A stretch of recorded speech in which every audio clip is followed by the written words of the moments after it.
Здравствуйте, меня зовут Дубовик Екатерина. Я ученица 4 класса гимназии номер 53, научный руководитель Солодова Екатерина Евгеньевна. Я бы хотела рассказать вам про безопасные природные краски. Возможно изготовить их в домашних условиях. Мы все любим рисовать красками, карандашами, мелками. Рисунок – это искусство, с помощью которого человек выражает свои чувства и эмоции. Однажды, когда я рисовала, моя сестра меня спросила: «Катя, а с чего сделаны краски?» Я не нашла ответа, но моя мама помогла мне в этом разобраться. Гипотеза. Используя натуральные природные краски, возможно изготовить их в домашних условиях. Цель проекта – изучить художественные краски, используемые в живописи. Объект исследования – природные краски. Предмет исследования – процесс изготовления красок. Задача – собрать и проанализировать нужную мне информацию, узнать, из каких веществ состоят краски, разобраться в видах красок, провести эксперимент и сделать выводы.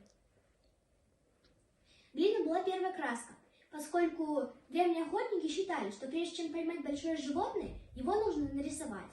Они выковыривали это изображение на стенах и заполняли это пространство глиной. Глина была очень разных цветов, и чтобы она оставалась стойкой, люди добавляли в нее животный жир. Она становилась более стойкой. Но со временем люди стали понимать, что им нужно больше ярких цветов, и они начали добывать цвета из растений. Состав краски. Красящий пигмент. Красящий пигмент, он отвечает за основной цвет краски. Связующие вещества. Связующие вещества нужны для того, чтобы образовалась большая пленка, и чтобы к рисунку можно было прикасаться. Растворитель. Растворитель нужен для того, чтобы краску удобно было наносить на кисточку. Наполнитель придает определенную специфику краске. Если уже нам краска водоотталкивающая, мы добавляем водоотталкивающий наполнитель, и краска становится именно такая, какая нам нужна. Виды красок. Акварельные, гуашевые, масляные, темперные и акриловые. Поскольку я знаю состав и виды красок, я могу приступать к изготовлению красок своими руками. Первое, что надо сделать, это купить натуральные пигменты. На второй картинке вы можете увидеть, что я купила. Там были фрукты, овощи, ягоды и зелень. Я измельчала ягоды. Давила их вилкой, потому что они были мягкие. Они дали мне оттенки красного. Клубника дала розовый, вишня бордовый, а голубика должна была дать мне голубой, как говорит ее название. Но она дала мне серый. Потом я измельчала зелень. Она дала мне ярко-зеленый оттенок. Я измельчала овощи. Из них у меня были морковь, перец красный и желтый и краснокочанная капуста. Морковь я терла вручную и также одела перчатки, потому что пигмент был очень ярким. Перец я измельчала в блендере, получился красный и желтый.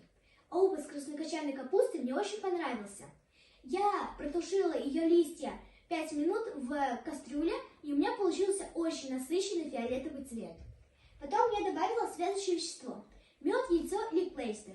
Мед показался мне более доступным, поэтому я добавила именно его. Пробуем рисовать полученными красками. Результат самодельной работы меня очень удивил. Самодельными красками, оказывается, можно рисовать. На первом рисунке изображено то, что я рисовала своими руками.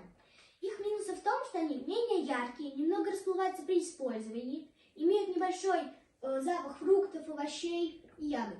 Неудобно хранить, через 2-3 дня начинают испаряться. Трудоемкие и дороже промышленных красок, поскольку каждый пигмент нужно покупать отдельно.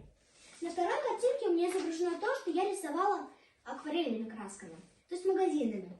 Их плюсы в том, что они яркие, не расплываются при использовании, имеют небольшой химический запах, удобно хранить, занимают мало места на моей полке, легко наносятся на бумагу и берутся кисточкой. И недорогие, 12 цветов примерно 150 рублей. В заключение я бы хотела сказать, что мне, как творческому человеку, очень понравилось проводить этот эксперимент. Я узнала, что самой древней картине насчитывается более 17 тысяч лет. И оказывается, что краснокочанная капуста даст красивый, насыщенный фиолетовый цвет. И чтобы глина оставалась стойкой, древние люди начали добавлять в нее животный жир. И они даже добывали краску из растений. И в заключение еще я хотела бы добавить, что моя гипотеза подтвердилась. Оказывается, самодельными красками можно рисовать. Спасибо за внимание.